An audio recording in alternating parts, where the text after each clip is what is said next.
नमस्कार। Cinema hall में आपका स्वागत है। मैं अजय ब्रह्मात्मस। आज विकास बहल की फिल्म गुड बाय का रिव्यू।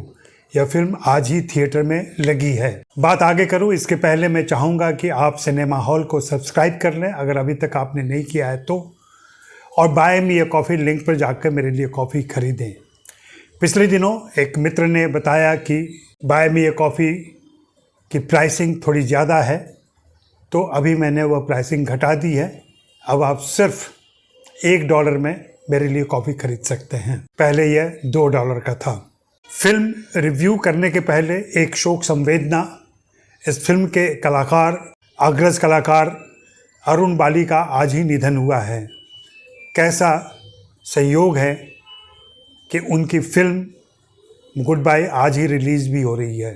इस फिल्म में अमिताभ बच्चन, नीना गुप्ता, रश्मिका मंदाना, पावेल गुलाटी, अभिषेक खान, इली अवराम, आशीष विद्यार्थी और साहिल मेहता ने विभिन्न किरदारों को निभाया है। गुड बाय यह फिल्म भी आकुल व्याकुल शोकाकुल माहौल में रची गई है और किरदार का निधन हो गया है। गायत्री का, उनके पति हरीश अचानक अकेले हो गए हैं क्योंकि यह आकस्मिक मौत है। फिल्म में जाकर एक भेद खुलता है जब नीना गुप्ता का मोबाइल ऑन होता है, लेकिन ये सारी डिटेल बाद में। सबसे पहले तो इस फिल्म की थीम और इसकी भावना, मुझे लगता है कि विकास बहल लाइफ ऑफ पाई के उस संवाद से बहुत प्रेरित है जिसमें कहा गया था, I suppose in the end the whole of life becomes an act of letting go. But what always hurts the most is not taking a moment to say goodbye. और इसी गुड बाय से विकास बहल ने प्रेरित होकर इस film की रचना की होगी, ऐसा लगता है। वैसे लगभग इसी थीम पर राम प्रसाद की 13वीं और पगलेट हम देख चुके हैं। वहाँ सभी किरदारों को अलग अलग महत्व दिया गया था। यहाँ कहानी मुख्य रूप से अमिताभ बच्चन यानी हरीश और नीना गुप्ता यानी गायत्री के इर्द गिर्द ही घूमती है। गायत्री की आकस्मिक मौत के बाद उनके पति हरीश अपने बच्चों को बुलाते हैं, उनको खबर देते हैं और सभी बच्चे अपने अपने धंधे में व्यस्त हैं। बेटी रश्मिका मंदाना पहला केस जीत चुकी है और वह पार्टी करके सोई है, उसने फ़ोन नहीं उठाया है। उसको जब सुबह सूचना मिलती है तो वह सदमे में आ जाती है, गिल्ट होता है, ऐसे घर आती है। ऐसे ही बाकी बेटों की भी कहानी है, वे सभी अपने अपने जीवन में व्यस्त हैं, वहाँ से समय निकाल कर घर आते हैं। दाह संस्कार की तैयारी के समय कुछ हास परिहास होता है क्योंकि रीति रिवाज और विधि विधान से अपरिचित बेटे बेटी समझ नहीं पाते हैं कि क्या किया जाए और कैसे किया जाए। पिता हरीश अकेले में थोड़े तंजिया हो गए हैं और उन्हें अपने बेटों के व्यवहार से, अपनी बेटी के व्यवहार से तकलीफ़ है और यह उनके संवादों में जाहिर होता है। निश्चित रूप से यह एक बुज़ुर्ग का अकेलापन है, बच्चों और उनके बीच का द्वंद्व है और इसको विकास बहल ने कुछ खूबसूरत पलों और प्रसंगों के जरिए जोड़ने की कोशिश की है। यह फिल्म थोड़ी शिथिल और धीमी गति से चलती है, इसलिए कई बार कहानी छूटती सी दिखाई पड़ती है। और जब फिल्म में अमिताभ बच्चन हो तो जाहिर सी बात है सारे किरदार उनके आसपास छोटे हो जाते हैं। एक बरगद के नीचे पौधे नहीं पनपते, वह बात इस फिल्म में भी सच दिखाई पड़ती है। मैं विकास बहल और रश्मिका मंदाना को विशेष धन्यवाद दूंगा। रश्मिका मंदाना की पिछली फिल्म पुष्पा हिंदी में हमने देखी, वहाँ वह हॉट और सेक्सी अंदाज में दिखी थी, यहाँ बिल्कुल बदले हुए रूप में है।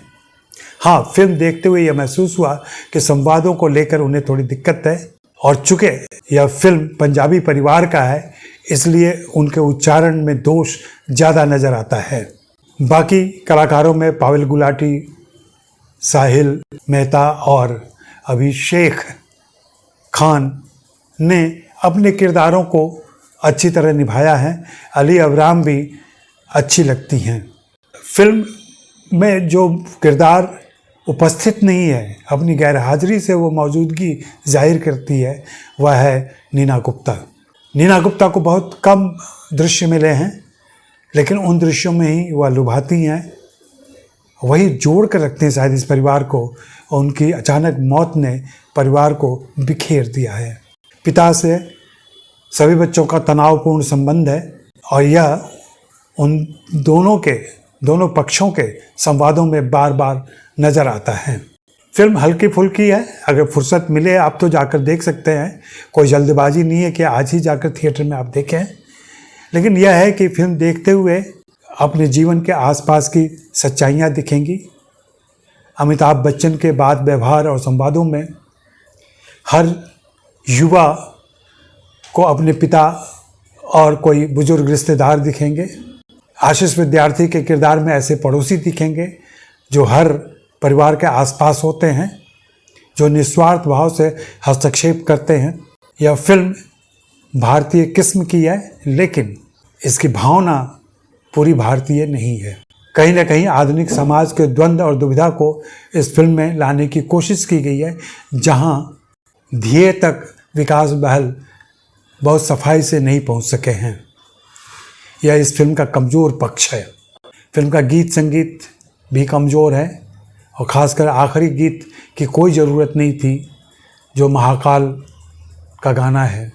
हरिद्वार के प्रसंग खूबसूरत हैं, जहां ये लोग अस्थि विसर्जन के लिए जाते हैं, और वहां छोटी सी भूमिका में सुनील ग्रोवर मनोरंजन भी करते हैं, ज्ञान भी देते हैं और जीवन की सच्चाइयाँ भी बताते हैं।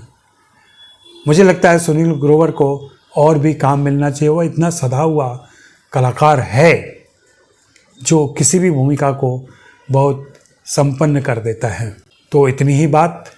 बाकी आप बताएं कि आपको यह फिल्म कैसी लगी। मैं हमेशा पूछता हूं, आप अपनी टिप्पणी जाहिर करें, मुझसे असहमत भी हो सकते हैं। शुक्रिया, मेहरबानी, धन्यवाद।